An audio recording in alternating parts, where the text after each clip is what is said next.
2003. As fugitives, they hide. Kisah atau sejarah GAM, yang dianggap pemberontak di Aceh kala itu, di saat tsunami datang, GAM timbul dua kemungkinan atas perjuangan mereka, antara Aceh akan merdeka atau Aceh akan berdamai dengan Indonesia. Sebelumnya, walau musibah datang yang begitu dahsyat pada 2004 yaitu tsunami yang memporak-porandakan Aceh, Indonesia tetap masih menyerbu atau menyerang kelompok GAM. Tetapi, dengan datangnya musibah tsunami Aceh, maka disitulah awal mula Aceh berdamai dengan Indonesia, bukan merdeka Aceh, tapi berdamai, masih dalam genggaman Indonesia. Yang Anda lihat di video ini adalah anggota GAM yang sedang berpatroli di daerah yang tertimpa tsunami. Yang jadi tanda tanya, bagaimana tsunami mempengaruhi kesempatan mereka untuk sukses? But despite the government's warnings to aid agents, have never been known to kidnap foreigners. We passed through flats where the rebels' families had lived. They'd been among the thousands who'd perished in Aceh on Boxing. The commander told me the tsunami killed none of because they'd been in the safety of the hills. As the GAM may be undiminished by the disaster, but without the villagers, their source of supplies. Reached the GAM camp in the hills as night. At dawn, this guerrilla camp. Secara eksklusif, jurnalis Martin Adler telah memasuki wilayah pemberontak atau wilayah GAN, dan merupakan reporter pertama yang mendengar cerita dari sisi mereka, dari sudut pandang mereka di gunung. Para kelompok gerakan Aceh Merdeka atau dikenal dengan sebutan GAM, menyaksikan gelombang meratakan desa-desa setempat. Meski tidak ada pejuang GAM yang tewas, sumber perbekalan mereka musnah dan keluarga tewas. Namun tsunami juga membawa perjuangan kemerdekaan mereka menjadi perhatian dunia.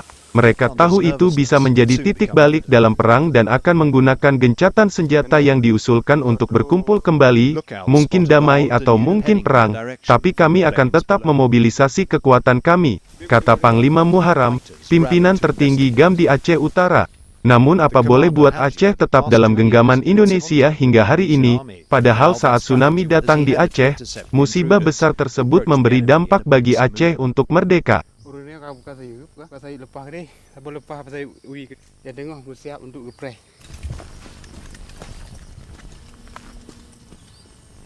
Karena warga asing mulai dari PBB dan jurnalis luar negeri berbondong-bondong berdatangan ke Aceh untuk meliput tsunami dan ada juga yang mencuri informasi mengenai konflik di Aceh sudah sampai mana.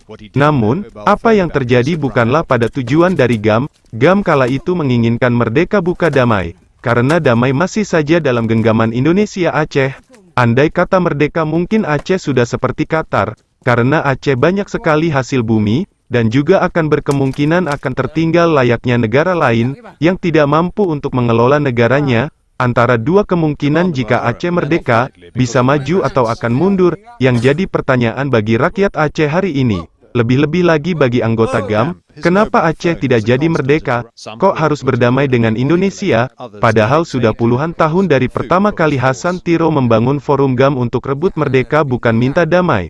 Bagi yang tahu, tolong tinggalkan komentar kalian di video saya. The proposed ceasefire would GAM, not the Indonesian, on the run for 2 years. The rebels need. They know the government's unlike that. At some point, they'll attack us again, to expect this from our previous experience. In the face of this lack of trust, we're readying themselves for battle. It may be, or it may be war, but mobilize our forces to face the possible war. We are hoping it's the last war for Aceh. Hopefully, an army tragedy, the international community will help people get absolute independence. These soldiers might be hunted and grieve losses, but they appear to be it. The men I was with, well armed and organized. Ruthless in their dedication to the cause, an independence is unlikely to allow. Bodes badly for the people of Aceh, who have already suffered.